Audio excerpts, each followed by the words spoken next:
po jako akawuwo nekasirwa tasobola kwogera nze ayogera nze mwogerera. Wabaluseewo obutakkaanya obw'amaanyi wakati w'abakulembeze mu tawuni kanso y'e Katabi wamu ne mu kibuga ky'Entebbe nga bano bawakanya ekya musigansimbi Sudiru Paleria ku bigambibwa nti asusse okuttattana obutonde bw'ensi. Awo ddala ku mugagga ono alabika nti yeesomye kulaba ng'amalawo ennyanja yaffe eno we Bannalubaale nga addira ettaka ng'aliteeka mu mazzi agenda ayiwa ettaka nga ennyanja aligeza ettaka. Gagga bagezaako okuyiwa ettaka mu nnyanja ekikolwa ekibi ennyo. Balabyeko ku bbaluwa nga baga nti balabika Paleria group of companies kusa ku bbaluwa gye nalabyeko nga bamuwandiikira omuyimiriza kitegeeza nti baleka bali mabega w'ensonga eno. Okusinziira ku bakulembeze bano omusigansimbi Sudiru Paleria yatandika mpola okuyiwa ettaka mu nnyanja wamu n'okuggyamu emiti egimu egiri mu nnyanja eno era nga gye buvuddeko embeera eno ewaliriza omu ku batuuze mu kibuga ky'Entebbe Nakamya Sumputa okuvaayo n'akubira endulu kikwatako omulanga okuyingira mu nsonga zino. Ekirabyo okuva gye yava okulaba mu kutunuulira ekitundu kyonna kikizidde nti ye omulimu gwe gwakuleeta ttaka loole gyazijja zonna n'ayiwa mu mazzi. Amazzi bwe tugenza ogatunuulira gonna gatandise okwonooneka. Ne twagala obbakubiriza tetuliwo kulwanyisa nkulaakulana na bainvestors abajja mu ggwanga ne balina okukola ebintu nga bakonsiderinze nnyo obutonde bw'ensi.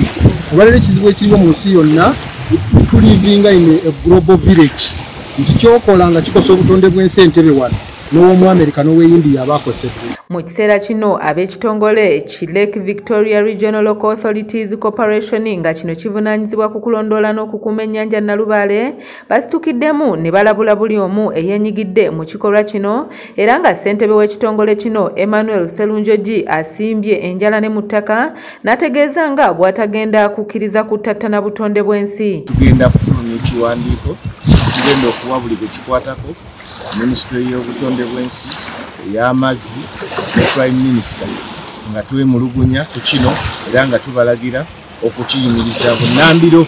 Terafunga lavulaka omulimu gwaffe ogusookera ddala kutaasa nnyanja eno eri abantu abakola ebintu bwe biti abateekamu kasasiro abazimba mu nnyanja.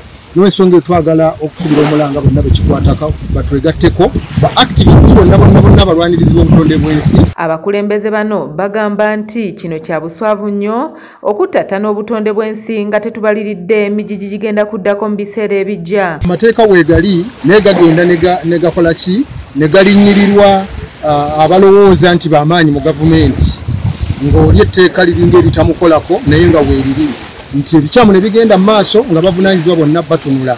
Naye olwaleero ku nsonga eno Ministry eya Water and Environment tugitunulidde ne Riso George Office ya Prime Minister. Wabula bano mutabani wa musigansimbi Rajiv Lupaleria abanukudde bw'ategeezezza nti yeewuunyizza nnyo abakulembeze abatayagaliza ggwanga lyabwe kukulaakulana nga bano basazeewo okulwanyisa enkulaakulana ereeteddwa mu kitundu kino so nga ate abantu bangi bagenda kugiganyulwamu nga bafuna emirimu.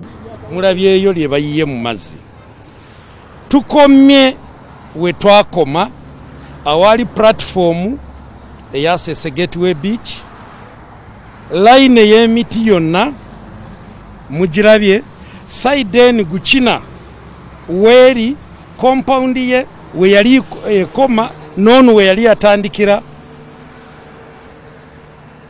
ye line kyaliwo kakati oli simanyi oba yabadde munda ku site.